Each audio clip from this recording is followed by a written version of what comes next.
ಯೇಸುವಿನ ನಾಮದಲ್ಲಿ ನಿಮ್ಮನ್ನು ನಾನು ವಂದಿಸ್ತೇನೆ. ಫುಲ್ಲಿ ಕನೆಕ್ಟೆಡ್ ಮ್ಯಾರೇಜ್ ಎಪಿಸೋಡ್ 6ಗೆ ನಿಮ್ಮನ್ನು ಸ್ವಾಗತಿಸ್ತೇನೆ. ಸಂಪೂರ್ಣ ಸಂಪರ್ಕಿತ ವಿವಾಹ ಎಪಿಸೋಡ್ ನಂಬರ್ 6ಗೆ ನಿಮ್ಮನ್ನು ಸ್ವಾಗತಿಸ್ತೇನೆ.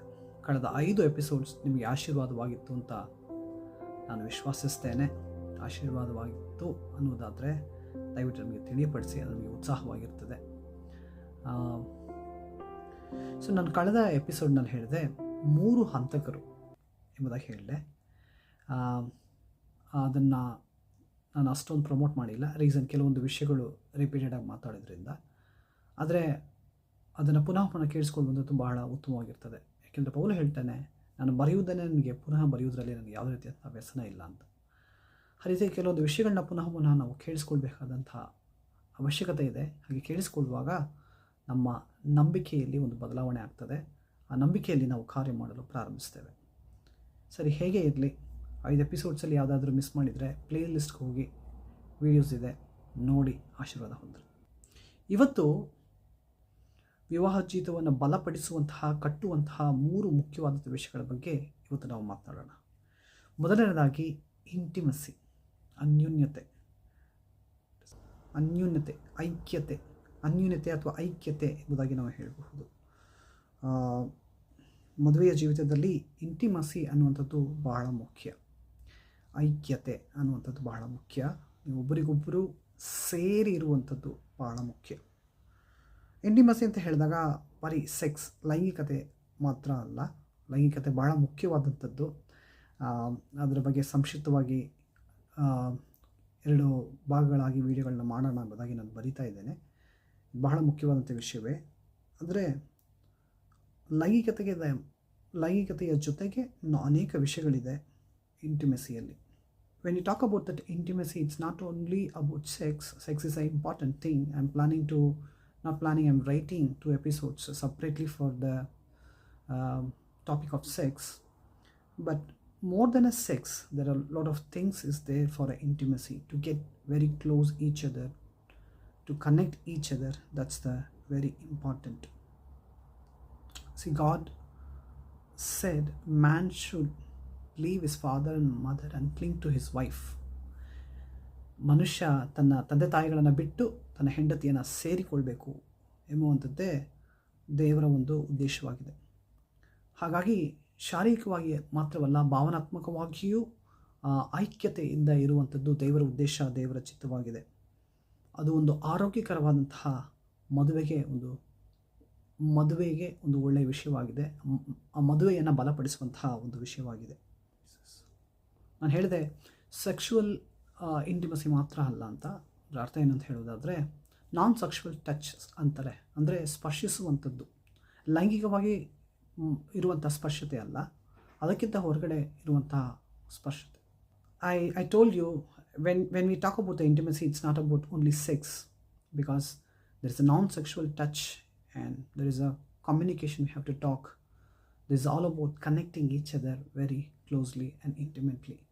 And non-sexual touch means holding hands and just laying on the shoulders, partner's shoulder, and talking each other, having a conversation with a coffee and going out, and a lot of things are there. You know, that's what we are talking about. ಲೈಂಗಿಕತೆ ಅಲ್ಲದಿರ ಅಲೈಂಗಿಕತೆ ಅಂದರೆ ನಾನ್ sexual touch ಅಂತಾರೆ.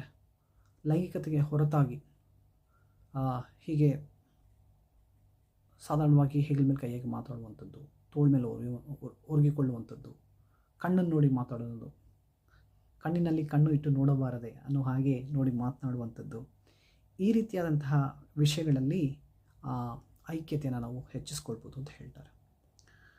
ಸಂಪರ್ಕಕ್ಕೆ ಬರುವಂಥದ್ದು, connect often. ಇದರಲ್ಲಿ ಮೊದಲನೇದಾಗಿ connect often ಎಂಬುದಾಗಿ ಹೇಳ್ತಾರೆ.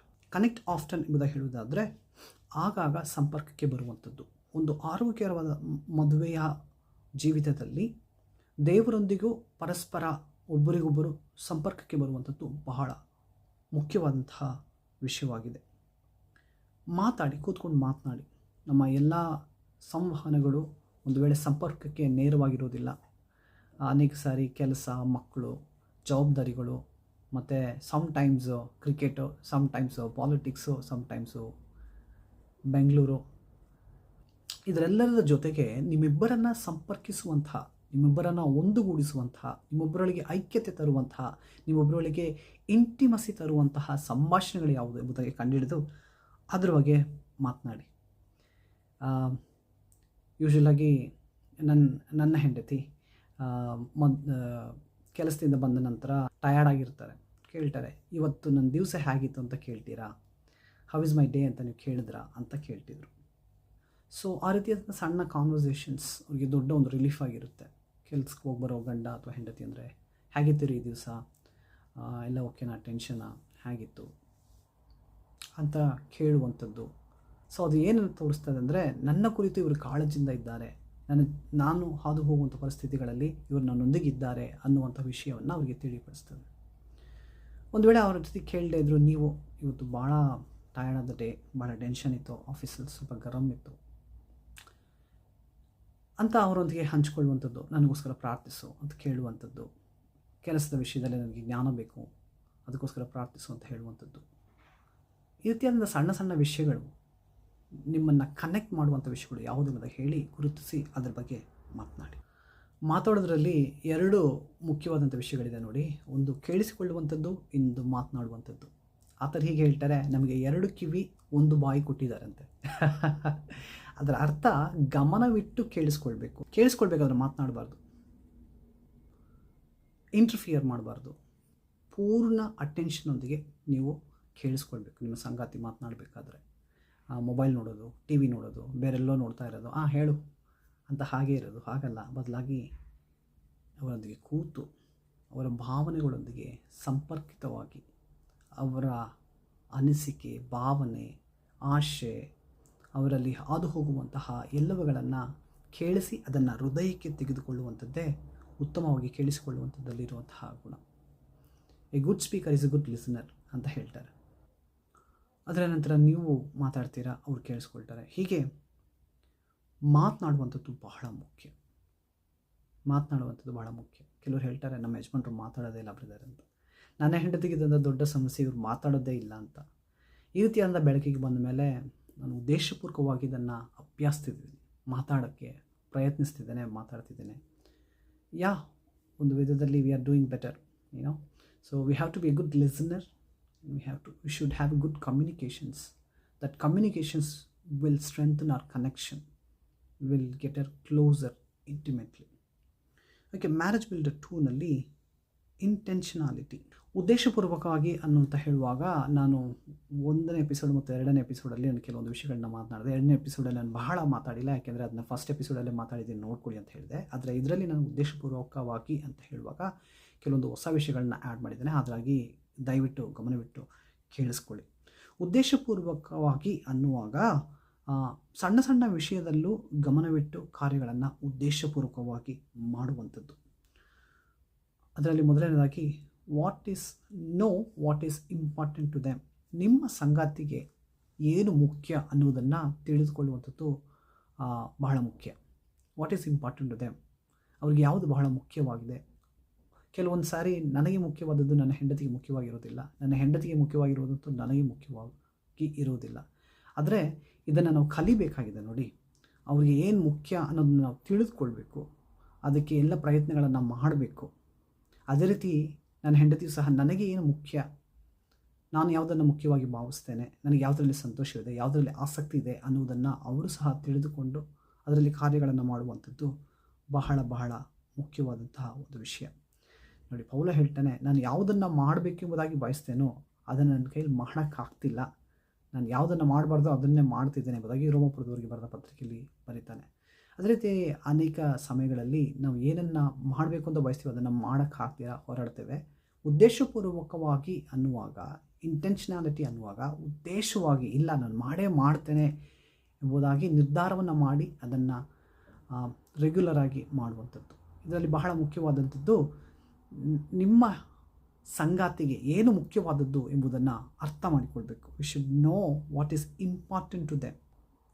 ಅವರಿಗೆ ಯಾವುದು ಮಾಡಿದ್ರೆ ಒಳ್ಳೆಯದು ಅನಿಸುತ್ತೆ, ಯಾವುದು ಮಾಡಿದ್ರೆ ಕಂಫರ್ಟ್ ಆಗಿರುತ್ತೆ ಅನ್ನೋದನ್ನು ಅರ್ಥ ಮಾಡ್ಕೊಳ್ಬೇಕು.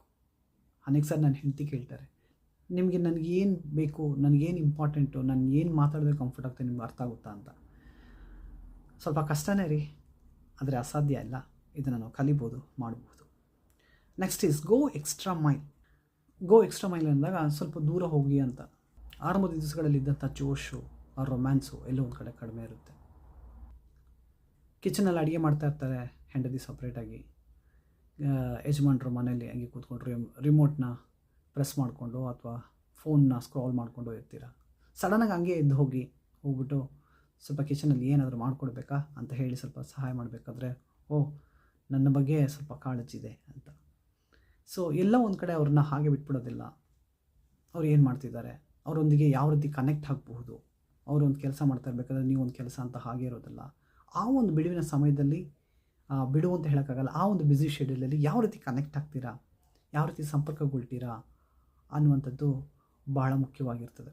ಫಾರ್ ಎಕ್ಸಾಂಪಲ್, ಯಜಮಾನ್ರು ಎಲ್ಲೋ ಹೊರಗಡೆ ಹೋಗಿ ರೆಡಿ ಆಗ್ತಿದ್ದೀರ, ಅದು ಏನೋ ಮಾಡ್ತಿದ್ದೀರಾ, ಹೆಂಡತಿ ಸಡನ್ನಾಗಿ ಬಂದು ಏನು ಬೇಕು ಅಂತ ಸ್ವಲ್ಪ ಹೆಲ್ಪ್ ಮಾಡಿ ಅವ್ರಿಗೆ ಸಹಾಯ ಮಾಡಿದಾಗ ಯು ಫೀಲ್ ಕನೆಕ್ಟೆಡ್. ನಾನು ಒಬ್ಬರ ಹತ್ರ ಮಾತಾಡ್ತಾ ಇದ್ದೆ, ಕಿಚನಲ್ಲಿ ನಾನು ಒಬ್ಬಳೇ ಮಾಡ್ತಾ ಇರ್ತೀನಿ, ಅವ್ರು ರಿಮೋಟ್ ಇಟ್ಕೊಂಡು ಏನೋ ನೋಡ್ತಾ ಇರ್ತಾರೆ ಅಣ್ಣ ಅಂತ ಇದ್ರು. ಹೇಳ್ತಾ ಇದ್ರು, ಏನಮ್ಮ ಸಹಾಯ ಮಾಡ್ಕೊಡೋಣ. ಸಹಾಯ ಮಾಡೋದಲ್ಲ ಅಣ್ಣ, ನಾನು ಏಕಾಂಗಿಯಾಗಿ ನನಗೆ ಅಲೋನ್ ಆಗಿ ಫೀಲ್ ಆಗ್ತದೆ. ಜಸ್ಟ್ ಅವ್ರು ನನ್ನ ಜೊತೆ ಪಕ್ಕದಲ್ಲಿ ಬಂದು ನಿಂತು ಹರಟೆ ಹೊಡಿತಾ ಇದ್ದರೆ ಸಾಕು, ನನಗೊಂಥರ ಸಂತೋಷ ಅನಿಸುತ್ತೆ ಅಂತ. ಈ ರೀತಿ ಸಣ್ಣ ಸಣ್ಣ ಬಯಕೆಗಳು ಸ್ತ್ರೀಯರು ಸಹ ಇರ್ತದೆ. ಆ ರೀತಿಯಾದಂಥ ಬಯಕೆಗಳು ಏನು ಎಂಬುದಾಗಿ ಕಂಡುಹಿಡಿದು ಆ ಒಂದು ಸಣ್ಣ ವಿಷಯಗಳಲ್ಲಿ ನೀವು ಸಂಪರ್ಕಗೊಳಿಸುವುದಾದರೆ ನಿಮ್ಮ ವಿವಾಹ ಜೀವಿತ ಬಲಗೊಳ್ತದೆ. ಮೂರನೇದಾಗಿ ಇನಿಸಿಯೇಷನ್. ಯಾಕೆ ನಗ್ದೆ ಅಂತ ಹೇಳಿದ್ರೆ, ಫಸ್ಟ್ ಜೆಸೋಳಿನವ್ರ ಕನೆಕ್ಟ್ ಆದಮೇಲೆ ಅವ್ರು ಹೇಳಿದ್ರು, ನೋಡು ನನಗೆ ಮಕ್ಕಳಿದ್ದಾರೆ, ನೀವು ಅವರೊಂದಿಗೆ ಸಂಪರ್ಕಕ್ಕೆ ಬರುವುದಾದರೆ ನೀವು ನನ್ನೊಂದಿಗೆ ಸಂಪರ್ಕ ಇರುವ ರೀತಿಯಲ್ಲಿ ಅವರು ಸಹ ನಿಮಗೆ ಸಹಾಯ ಮಾಡ್ತಾರೆ ಅಂತ ನಮಗೆ ಪಾಸ್ಟರ್ ಬರ್ನಾರ್ಡ್ ಅಂಡ್ ಚರಿತ್ ಅವ್ರನ್ನ ನಮಗೆ ಇಂಟ್ರೊಡ್ಯೂಸ್ ಮಾಡಿದ್ರು. ಸೊ ಬಹಳ ಉತ್ತಮವಾದಂಥ ವ್ಯಕ್ತಿಗಳು, ನಮಗೆ ಒಳ್ಳೆಯ ಸಲಹೆಗಳನ್ನು ಕೊಡ್ತಾ ಇರ್ತಾರೆ. ನಾವು ಅವರೊಂದಿಗೆ ಸೇರಿ ಜೀವನವನ್ನು ನಡೆಸ್ತಿದ್ದೇವೆ. Do life together. ಕ್ರಿಸ್ತನನ್ನು ಕೇಂದ್ರ ಬಿಂದುವಾಗಿಟ್ಟು ನಮ್ಮ ಜೀವಿತಗಳನ್ನು ಹಂಚಿಕೊಂಡು ನಾವು ಪ್ರಯಾಣ ಬಳಸ್ತಿದ್ದೇವೆ. ಸೊ ಮೊನ್ನೆ ಅವರು ಒಂದು ವಿಡಿಯೋ ಕಳಿಸಿದರು, ನೋಡಿ ಅಂತ, how to be a good husband ಅನ್ನೋದರಲ್ಲಿ. ಪಾಸ್ಟರ್ ವ್ಲಾಡ್ ಅವರ ವಿಡಿಯೋ. ಅದರಲ್ಲಿ ಅವರು ಪಾಸ್ಟರ್ ವ್ಲಾಡ್ ಹೇಳ್ತಾ ಇದ್ರು, other than the sex men's are really struggle to initiate many things ಎಂಬುದಾಗಿ. ಲೈಂಗಿಕತೆ ಹೊರತುಪಡಿಸಿ ಬೇರೆ ಎಲ್ಲವುಗಳನ್ನು ಇನಿಷಿಯೇಟ್ ಮಾಡುವುದಕ್ಕೆ ಪುರುಷರು ಕಷ್ಟಪಡ್ತಾರೆ ಎಂಬುದಾಗಿ. ಇನಿಷಿಯೇಷನ್ಸ್ ಅನ್ನುವಾಗ ಕನ್ನಡದಲ್ಲಿ ಪೂರ್ಣವಾದಂಥ ಅರ್ಥ ಸಿಕ್ಕಿಲ್ಲ. ಎನಿವೆ ಏನು ಹೇಳ್ತಾರೆ ಅಂದರೆ, ನೀವು ವರ್ಕ್ ಮಾಡಬೇಕು ಅಂತ ಪಾರ್ಟ್ನರ್ನ ಒಬ್ಬರು ನೋಡಿ ಒಬ್ಬರು ಹೇಳೋದಿಲ್ಲ. ಕೆಲವೊಂದು ಸತಿ ವೀಡಿಯೋ ನೋಡಬೇಕಾದ್ರೆ ಹೇಳ್ಬೋದು, ನೋಡ್ರಿ ಕೇಳಿಸ್ಕೊಳ್ರಿ ನಿಮಗೆ ಹೇಳ್ತಾ ಇರೋದು, ಹಾಗಲ್ಲ. ಬದಲಾಗಿ ಇದು ಇಬ್ಬರು ಸೇರಿ ಮಾಡುವಂತಹ ಕೆಲಸ. ನಿಮ್ಮ ಕೆಲಸವನ್ನು ನೀವು ಮಾಡಬೇಕು, ನಿಮ್ಮ ಸಂಗಾತಿ ಕೆಲಸವನ್ನು ನೀವಿಬ್ಬರು ಸೇರಿ ಮಾಡಿದಾಗಲೇ ಮದುವೆ ಜೀವಿತ ಉತ್ತಮವಾಗಲು ಸಾಧ್ಯ. ಸೊ ಅದರಲ್ಲಿ ಆರಂಭಿಸುವಂಥವರು ನೀವಾಗಿರಬೇಕು. ನಾನು ಆರಂಭಿಸ್ತೇನೆ ಅಂತ ನೀವು ಅಂದ್ಕೊಳ್ಬೇಕು, ನಿಮ್ಮ ಸಂಗಾತಿ ನಾನು ಆರಂಭಿಸ್ತೇನೆ ಅನ್ನುವಂಥದ್ದನ್ನು ಅವ್ರು ಅಂದ್ಕೊಳ್ಬೇಕು. ಉದಾಹರಣೆಗೆ ನಾನು ಮಾತನಾಡಿ ಅಂದಾಗ ವೆಯ್ಟ್ ಮಾಡ್ತಾ ಇರ್ತೀರ, ಬಂದು ಮಾತಾಡ್ತಾನ ಅಂತ. ಸ್ಪೆಷಲಾಗಿ ಸ್ತ್ರೀಯರು ವೆಯ್ಟ್ ಮಾಡ್ತಾ ಇರ್ತಾರೆ, ಮಾತಾಡ್ತಾನ ಅಂತ. ನೀವು ಇನಿಷಿಯೇಟ್ ಮಾಡಿ, ಬನ್ನಿರಿ ಮಾತಾಡೋಣ ಅಂತ. ಕೆಲವೊಂದು ಸತಿ ಪುರುಷರು ಈ ಕೆಲಸ ಅಂತ ಏನೋ ಮಾಡ್ತಾ ಇರ್ತಾಳೆ, ಒಂದು 10 ನಿಮಿಷ ಕೂತ್ಕೊಳ್ತಾಳೆ, ಇಲ್ಲ ನೀವು ಇನಿಷಿಯೇಟ್ ಮಾಡಿ. ಯಾವಾಗ ನೋಡಿ ಮೊಬೈಲೇ ಸ್ಕ್ರಾಲ್ ಮಾಡ್ತಾ ಇರ್ತಾಳೆ, ಇಲ್ಲ ಇನಿಷಿಯೇಟ್ ಮಾಡಿ. ಸ್ವಲ್ಪ ಸಮಯ ಇದ್ದರೆ ಮೊಬೈಲ್ ಆ ಕಡೆ ಇಡ್ತೀಯಾ, ಸ್ವಲ್ಪ ಮಾತಾಡೋಣ ಅಂತ ಹೇಳಿ ಇನಿಷಿಯೇಟ್ ಮಾಡುವಂಥದ್ದು, ಪ್ರಾರಂಭಿಸುವಂಥದ್ದು. ಸಂಪರ್ಕಕ್ಕೆ ಯಾವುದೆಲ್ಲ ಸಹಾಯ ಮಾಡ್ತದೆ, ಒಂದು ಕಾನ್ವರ್ಸೇಷನ್ ಆಗಿರ್ಬೋದು, ನಾನ್ ಫಿಸಿಕಲ್ ಟಚ್ ಆಗಿರ್ಬೋದು, ಮೇಲೆ ಮಾತನಾಡಿದಂಥ ವಿಷಯಗಳು, ಈ ರೀತಿಯಾದಂಥ ವಿಷಯಗಳನ್ನು ನಾನು ಮೊದಲು ಮಾಡ್ತೇನೆ ಎಂಬುದಾಗಿ ಇನಿಷಿಯೇಟ್ ಮಾಡುವಂಥದ್ದನ್ನೇ ಇನಿಷಿಯೇಷನ್ ಅಂತ ಹೇಳ್ತೇನೆ. Flirt a little or a lot. ಸ್ವಲ್ಪ ಫ್ಲರ್ಟ್ ಮಾಡಿ, ಇಲ್ಲ ಸ್ವಲ್ಪ ಜಾಸ್ತಿ ಕೂಡ ಮಾಡಿ ಅಂತ ಹೇಳ್ತಿದ್ದಾರೆ. ಫ್ಲರ್ಟ್ ಯಾವ ರೀತಿ ಎಕ್ಸ್ಪ್ಲೇನ್ ಮಾಡೋದು ನನಗೆ ಸ್ವಲ್ಪ ಕಷ್ಟ ಆಗ್ತಾಯಿದೆ. ಸೊ ಹುಡುಗರಿಗೆ ಗೊತ್ತಲ್ವಾ ಫ್ಲರ್ಟ್ ಅಂದರೆ.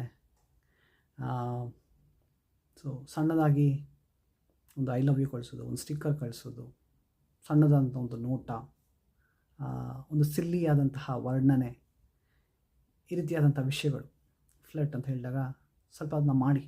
ಸುತ್ತಲೂ ಜನಗಳಿರಬೇಕಾದ್ರೆ ಆ ಜನರ ಮಧ್ಯದಲ್ಲಿ ಅವರನ್ನು ಸ್ಪರ್ಶಿಸಿ ನೋಡಿ ಕಣ್ಣಲ್ಲಿ ಮಾತನಾಡುವಂಥದ್ದು, ಒಂದು ರೀತಿಯಾದಂತಹ ಥಿಂಗ್ಸ್ಗಳನ್ನು ನೀವು ಉತ್ತೇಜನಗೊಳಿಸ್ಕೊಳ್ಳಿ. ಫಾರ್ ಎಕ್ಸಾಂಪಲ್, ಲವ್ ಮಾಡ್ತಾ ಇರ್ತೀರ ಅಂದ್ಕೊಳ್ಳಿ, ಎಷ್ಟೇ ಕ್ರೌಡ್ ಇದ್ರೂ ಆ ಕ್ರೌಡಲ್ಲಿ ಅವ್ರನ್ನ ನೋಡಿ ಕಣ್ಣಲ್ಲಿ ಒಂದು ಮಾತು ಮಾತಾಡ್ತೀರ. ಆ ರೀತಿಯಾದಂಥ ವಿಷಯಗಳನ್ನು ಮದುವೆ ನಂತರ ಸಹ ಅವಾಗ ಮಾಡಿ ಅಂತ ಹೇಳ್ತಾರೆ. ಅದನ್ನು flirt little or a lot ಅಂತ ಹೇಳ್ತಾರೆ. ಅವಾಗವಾಗ ಅವ್ರಿಗೆ ಕಾಂಪ್ಲಿಮೆಂಟ್ ಕೊಡಿ, ಅವ್ರನ್ನ ಉತ್ಸಾಹಪಡಿಸಿ, ಈ ರೀತಿಯಾದ ವಿಷಯಗಳನ್ನು ಉದ್ದೇಶಪೂರ್ವಕವಾಗಿ ಮಾಡಿ.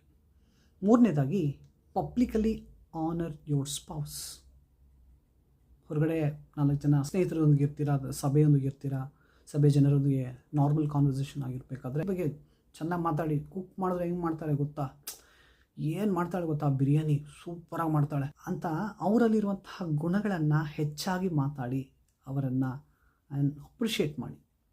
ಅದೇ ರೀತಿ ಹೆಂಡತಿರು, ಯಜಮಾನ್ರು ಇದ್ದಾರಲ್ಲ, ಏನು ಕೇರ್ ಮಾಡ್ತಾರೆ ಗೊತ್ತಾ, ಎಷ್ಟು ಚೆನ್ನಾಗಿ ನೋಡ್ಕೊಳ್ತಾರೆ ಗೊತ್ತಾ, ಮಕ್ಕಳ ವಿಷಯಗಳನ್ನ ನನಗೆ ಏನು ಬೇಕೋ ಅದನ್ನು ಎಷ್ಟು ಚೆನ್ನಾಗಿ ಮಾಡ್ತಾರೆ ಗೊತ್ತಾ, ಜವಾಬ್ದಾರಿಗಳನ್ನ ಹೆಂಗೆ ನಡೆಸ್ತಾರೆ ಗೊತ್ತಾ ಅಂತ ಅವರನ್ನು ಅಪ್ರಿಷಿಯೇಟ್ ಮಾಡಿ. ಸೊ ಹೀಗೆ ಮಾಡಬೇಕಾದ್ರೆ ಏನಾಗುತ್ತಂದರೆ, ಅವರಲ್ಲಿರುವಂಥ ಮೈನಸ್ನಲ್ಲ, ಬೇಡವಾದಂಥ ವಿಷಯಗಳನ್ನೆಲ್ಲ, ಅವರಲ್ಲಿರುವಂಥ ಉತ್ತಮ ಗುಣಗಳ ಬಗ್ಗೆ ನೀವು ಗಮನವನ್ನು ಹರಿಸ್ತೀರಾ, ಅದನ್ನು ಕುರಿತು ನೀವು ಹೆಚ್ಚಿಸ್ತೀರಾ, ಅದನ್ನು ನೀವು ಅಕ್ನಾಲೇಜ್ ಮಾಡ್ತೀರಾ, ಅದಕ್ಕಾಗಿ ನೀವು ದೇವರಿಗೆ ಸ್ತೋತ್ರ ಮಾಡ್ತೀರಾ. Bragg about your spouse in public. Good things, talk about louder.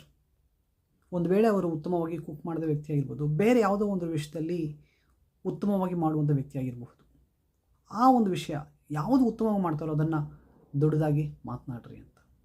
ಅದೇ ರೀತಿ ಯಜಮಾನರಲ್ಲೂ ಅಷ್ಟೇ, ಒಬ್ಬೊಬ್ಬರು ಚೆನ್ನಾಗಿ ಕುಕ್ ಮಾಡ್ತಾರೆ, ಬೇರೆ ವಿಷಯಗಳು ಮಾಡ್ತಾ ಇದ್ರು, ಏನು ಮಾಡ್ತಾರೆ ಗೊತ್ತಾ ನಮ್ಮ ಯಜಮಾನರು, ಸಂತೋಷವಾಗಿ ಮಾತನಾಡಿ. ಈ ರೀತಿ ಮಾತಾಡೋದ್ರಿಂದ ಅವರಲ್ಲಿರುವಂಥ ಉತ್ತಮ ಗುಣಗಳನ್ನು ನೀವು ಹೆಚ್ಚಾಗಿ ಮಾತಾಡ್ತೀರಾ, ಅವರನ್ನು ನೀವು ಅಕ್ನಾಲೇಜ್ ಮಾಡ್ತೀರಾ ಅನ್ನುವಂಥದ್ದು. ಸೊ 3 ಮುಖ್ಯವಾದಂಥ ವಿಷಯಗಳು ಮದುವೆ ಜೀವಿತವನ್ನು ಉತ್ತಮವಾಗಿ ಕಟ್ಟುವುದಕ್ಕಾಗಿ. ಮೊದಲನೇದಾಗಿ ಹೇಳಿದೆ, ಇಂಟಿಮೆಸಿ, ಸಂಪರ್ಕಕ್ಕೆ ಆಗಾಗ ಬನ್ನಿ. Physical touch and non physical touch is important.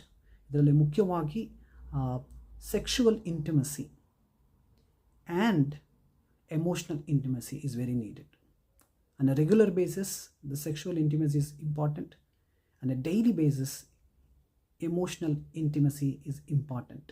ನಮ್ಮನ್ನು ನಡೆಸುವಂಥ ಮೆಂಟರ್ಸ್ ಹೇಳ್ತಾರೆ, ವಾರಕ್ಕೆ at least 2 times you have to engage in sex. ವಾರಕ್ಕೆ 2 ಸತಿ ಆದರೂ ಲೈಂಗಿಕತೆಯಲ್ಲಿ ನೀವು ಸಂಪರ್ಕಕ್ಕೆ ಬರಬೇಕು. ಹಾಗೆ ಬರಬೇಕಂದ್ರೆ ಪ್ರತಿ ದಿವಸ ಭಾವನಾತ್ಮಕವಾಗಿ ನಾವು ಐಕ್ಯತೆಗೆ ಬರಬೇಕು. When we are not connect emotionally, women's not get mood or feelings to get connect physically, sexually. So it is important to connect emotionally and sexually. Emotional is a daily basis, sexual is a regular basis, weekly, twice or thrice, the way you decide. ಕೆಲವೊಂದು ಪುಸ್ತಕಗಳನ್ನು ಓದಿದೆ, ಅವ್ರು ಬರೀತಾರೆ, ಕೆಲವೊಂದು ವಿಷಯಗಳನ್ನ avoid ಮಾಡೋಕ್ಕೆ ಆಗೋದಿಲ್ಲ sir ಅಂತ ಹೇಳ್ತೀರಲ್ಲ, ಆ ರೀತಿ ನೀವು ಮಾಡುವಂಥ ವಿಷಯಗಳಲ್ಲಿ ಸೆಕ್ಸ್ ಅನ್ನೋದನ್ನ ಸೇರಿಸ್ಕೊಳ್ಳಿ. ವೀಕಿಗೆ 2 ಅಥವಾ ಮಿನಿಮಮ್ 2, ಅದಕ್ಕೆ ಮೇಲೆ ನಿಮ್ಗೆ ಎಷ್ಟಾಗುತ್ತೋ ಅಷ್ಟು ಅದನ್ನು ಟೈಮ್ ಟೇಬಲ್ ಇಟ್ಕೊಂಡು ಮಾಡಿ ಅಂತ ಹೇಳ್ತಾರೆ. ನೀವು ಕೆಲವೊಂದು ವಿಷಯಗಳನ್ನ ಮಾಡಲೇಬೇಕು ಅಂತ ಟೈಮ್ ಟೇಬಲ್ ಹಾಕ್ತಿರಲ್ಲ, ಆ ರೀತಿಯಾಗಿ ಟೈಮ್ ಟೇಬಲ್ನ ಇಟ್ಟು ಮಾಡಿ. ಅದು ನಿಮ್ಮ ಸಂಪರ್ಕವನ್ನು ಹೆಚ್ಚಿಸ್ತದೆ, ನಿಮ್ಮ ಇಂಟಿಮಸಿಯನ್ನು ಹೆಚ್ಚಿಗೆ ಮಾಡ್ತದೆ ಅಂತ. So emotional intimacy and the physical intimacy is very important. ಅದರಲ್ಲಿ ನೀವು ಕನೆಕ್ಟ್ ಆಫ್ಟನ್ ಅಂತ ಹೇಳಿದೆ. ಕನೆಕ್ಟ್ ಆಫ್ಟನ್ ಅಂತ ಹೇಳಬೇಕಾದ್ರೆ ಸಂಭಾಷಣೆ, ಕಮ್ಯುನಿಕೇಷನ್ಸ್ ಬಹಳ ಮುಖ್ಯವಾಗಿರ್ತದೆ. ಕಮ್ಯುನಿಕೇಷನಲ್ಲಿ ಕೇಳಿಸ್ಕೊಳ್ಳುವಂಥದ್ದು ಬಹಳ ಮುಖ್ಯ. ವಿಶೇಷವಾಗಿ ಪುರುಷರೇ, ನೀವು ಎಲ್ಲ ಡಿಸ್ಟ್ರಾಕ್ಷನ್ಗಳನ್ನು ಬದಿಗಿಟ್ಟು ಗಮನವಿಟ್ಟು ನೀವು ಕೇಳಿಸ್ಕೊಳ್ಳುವಂಥದ್ದು ಬಹಳ ಮುಖ್ಯ. ಅದನ್ನು ಹೃದಯಕ್ಕೆ ತೆಗೆದುಕೊಳ್ಳಿ. ನಾನು ನಿನ್ನೊಂದಿಗಿದ್ದೇನೆ, ನಾನು ನಿನ್ನನ್ನು ಕೇಳಿಸ್ಕೊಳ್ಳುತ್ತಿದ್ದೇನೆ, ನಿನ್ನ ಭಾವನೆಗಳನ್ನು ನಾನು ಅರ್ಥ ಮಾಡ್ಕೊಳ್ತಿದ್ದೇನೆ ಅನ್ನುವಂತಹ ಒಂದು ಭಾವನೆಯನ್ನು ಅವ್ರಿಗೆ ಕೊಡ್ರಿ. ನಾವೆಲ್ಲರೂ ಸಹ ಅರಿಯುವುದಕ್ಕಾಗಿಯೂ ಅರಿಯಲ್ಪಡುವುದಕ್ಕಾಗಿಯೂ ಸೃಷ್ಟಿ ಮಾಡಲ್ಪಟ್ಟವರು. ಹಾಗಾಗಿ ಕಾಣುವುದಕ್ಕೂ ಅರಿಯಲ್ಪಡುವುದಕ್ಕಾಗಿ ಸೃಷ್ಟಿಪಡಲ್ಪಟ್ಟವರು ಇದೆಲ್ಲೂ ಸಹ ಎಲ್ಲರಿಗೂ ಇರ್ತದೆ. ಹಾಗಾಗಿ ಸಂವಹನ ಭಾಳ ಮುಖ್ಯ. ಮನಸ್ಬಿಟ್ಟು ಮಾತನಾಡಿ ಕೇಳಿಸ್ಕೊಳ್ಳಿ, ಹೃದಯ ತೆರೆದು ಕೇಳಿಸ್ಕೊಳ್ಳಿ. ಮನಸ್ಬಿಟ್ಟು ಮಾತನಾಡಿ, ಹೃದಯ ಬಿಟ್ಟು ಕೇಳಿಸ್ಕೊಳ್ಳಿ. ನೀವು ಇದನ್ನು ಮಾಡೋದ್ರ ಮೂಲಕ ಒಬ್ಬರೊಬ್ಬರು ಪೂರ್ಣ ಸಂಪರ್ಕಕ್ಕೆ ಬರ್ತೀರಾ. ಎರಡನೇದಾಗಿ ಕೀಪ್ ಇಟ್ ಫಿಸಿಕಲ್ ಅಂತ ಹೇಳಿದೆ. ಕೀಪ್ ಇಟ್ ಫಿಸಿಕಲ್ನಲ್ಲಿ ಕೈ ಹಿಡಿಯುವಂಥದ್ದು, ಹಣೆಗೆ ಮುತ್ಕೊಡುವಂಥದ್ದು, ನಾನ್ ಸೆಕ್ಷುವಲ್ ಕಿಸ್, ನಾನ್ ಸೆಕ್ಷುವಲ್ ಟಚ್ ಅನ್ನುವಂಥದ್ದು ಬಹಳ ಮುಖ್ಯವಾಗಿರ್ತದೆ. ಅಳಬೇಕಾದ್ರೆ ಒಂದು ಹಕ್ಕು ಕೊಡುವಂಥದ್ದು, ಯಾವುದೋ ಒಂದು ಸಮಸ್ಯೆಲಿರಬೇಕಾದ್ರೆ ಅವರ ತೋಳ ಮೇಲೆ ಒರಗುವಂಥದ್ದು, ಈ ರೀತಿಯಾದಂಥ ವಿಷಯಗಳು. ಇವೆಲ್ಲವುಗಳನ್ನು ಇಂಟೆನ್ಷನಲ್ ಆಗಿ ಮಾಡಿ, ಉದ್ದೇಶಪೂರ್ವಕ ಮಾಡಿ ಎಂಬುದಾಗಿ ನಾನು ಕೆಲವೊಂದು ವಿಷಯಗಳನ್ನ ಹೇಳಿದೆ. ಅವ್ರಿಗೆ ಯಾವುದು ಭಾಳ ಮುಖ್ಯ ಅನ್ನುವಂಥದ್ದು, ಒಂದು ಎಕ್ಸ್ಟ್ರಾ ಮೈಲ್ಗೆ ಹೋಗಿ ಅನ್ನುವಂಥದ್ದು. ಮೂರನೇದಾಗಿ ಇನಿಷಿಯೇಷನ್, ಇದನ್ನು ನಾನು ಮಾಡ್ತೇನೆ ಎಂಬುದಾಗಿ ಗಂಡಿದ್ರೆ ನೀವು ಪ್ರಾರಂಭ ಮಾಡಬೇಕು, ಹೆಂಡತಿರೆ ನೀವು ಪ್ರಾರಂಭ ಮಾಡಬೇಕು. ಈ ರೀತಿಯಾಗಿ ಉದ್ದೇಶಪೂರ್ವಕವಾಗಿ ಮಾಡಿರಿ. ಅದು ನಿಮ್ಮ ವಿವಾಹ ಜೀವಿತವನ್ನು ಬಲಪಡಿಸ್ತದೆ. ದೇವರು ನಿಮ್ಮನ್ನು ಆಶೀರ್ವದಿಸಲಿ. ನಾನು ನೆಕ್ಸ್ಟ್ ಎಪಿಸೋಡಲ್ಲಿ ನಾನು ನಿಮ್ಮನ್ನು ಭೇಟಿ ಆಗ್ತೇನೆ. ಈ ಕೊನೆಯ 2 ಎಪಿಸೋಡ್ಸ್ಗಳು ಬಹಳ ಮುಖ್ಯ. ನೋಡಿ ಆಶೀರ್ವಾದ ಹೊಂದಿ, ಅನೇಕರಿಗೆ ಶೇರ್ ಮಾಡಿ. ಚಾನಲ್ನ ಸಬ್ಸ್ಕ್ರೈಬ್ ಮಾಡದೇ ಇದ್ದರೆ ಚಾನಲ್ನ ಸಬ್ಸ್ಕ್ರೈಬ್ ಮಾಡಿ. ನಮಗೋಸ್ಕರ ಪ್ರಾರ್ಥಿಸಿ. ಸಲಹೆಗಳನ್ನು ನಾವು ಸ್ವೀಕರಿಸ್ತೇವೆ. ಅಪ್ರಿಷಿಯೇಷನ್ನ ಮಾತ್ರ ಅಲ್ಲ, ಫೀಡ್ಬ್ಯಾಕ್ಸ್ಗಳನ್ನ ನಾವು ಪಡ್ಕೊಳ್ತೇವೆ. ಅದರ ಕುರಿತಾಗಿ ನಾವು ಕಾರ್ಯ ಮಾಡ್ತೇವೆ. ದೇವರು ನಿಮ್ಮೊಂದಿಗಿರಲಿ. ದೇವರು ನಮ್ಮೊಂದಿಗಿದ್ದಾನೆ. ನಮ್ಮೊಂದಿಗಿರುವ ದೇವರು ನಿಮ್ಮೊಂದಿಗೂ ಸಹ ಇದ್ದಾನೆ. ನೀವು ಆಶೀರ್ವಾದ ಹೊಂದಿದವರು. ನಾನು ನಿಮ್ಮನ್ನು ಇನ್ನೊಂದು ಎಪಿಸೋಡ್ನಲ್ಲಿ ಭೇಟಿಯಾಗುವವರೆಗೂ ದೇವರ ಕೃಪೆ ನಿಮ್ಮೊಂದಿಗಿರಲಿ. ಆಮೇನ್.